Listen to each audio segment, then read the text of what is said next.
Piekrastes zvejniekiem šis gads noslēdzies uz spraigas nots, jo nav vēl skaidri zināms, ar kādiem ierobežojumiem nākotnē būs jāsadzīvo.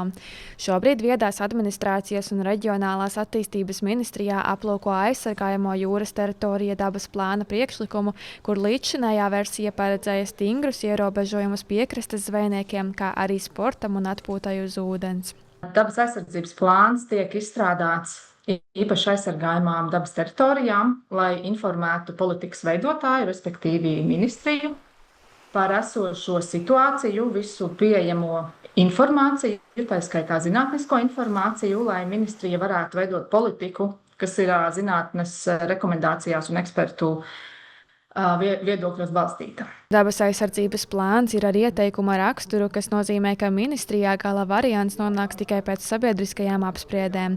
Līdz šim šādas apspriedes notikušas Ķemeros un Salatsgrīvā, taču uzklausot iedzīvotāju un zvejnieku ieteikumus, sabiedriskā apspriešana pārtraukta, lai priekšlikumu pārstrādātu. Neskatoties uz to, biedrība Mazjūras zvejnieki tāpat veidoja apspriedi ar iedzīvotājiem, lai pastāstītu, cik piekrastes zvejniecība ir nozīmīga. Arī mēs zvejnieki esam par dabas sargāšanu, jo tas mums ir vajadzīgs visvairāk. Tāpat kā tiem cilvēkiem, kas dzīvo pie jūras. Tā ir mūsu dzīve. Un pēkšņi jūs nezvejosiet, jūs traucējat aļģītei, putniņām. Kas viņiem bija sanācis prātā? Jo tas bija tas, ka cilvēki nevar izsekot visam, kas notiek. Bet šoreiz viņi uzkāpa zvejniekiem, iespējams zvejniekiem dvēselē.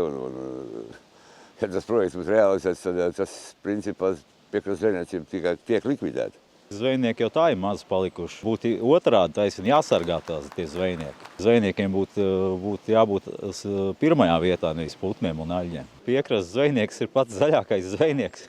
Tur vispār neko. Mūsu tā ietekme ir baigi mazā. Šobrīd dabas aizsardzības pārvalde sadarbojas ar zemkopības ministriju, lai meklētu iespējamos atvieglojumus priekšlikumam, kas attiecas uz piekrastes zveju. Kā arī īpaši gribu uzsvērt, ka sezonālie liegumi, kas bija tieši rekomendēti piekrastē putnu likstošanas un barošanas laikā, tādā formā, kā tie bija, tādi noteikti netiek virzīti tālāk tik lielā apjomā, un viņi vispār varētu netikt iekļautajā šajā plānā.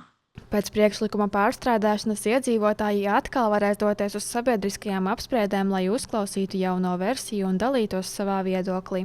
Kompromiss ir neaizskart piekrastes zvejniekus, jo piekrastes zvejnieks šajā gadījumā neatstāja pilnīgi nekādu ietekmi. Ne uz aļģītiem, ne uz putniem. Un tas ir viss.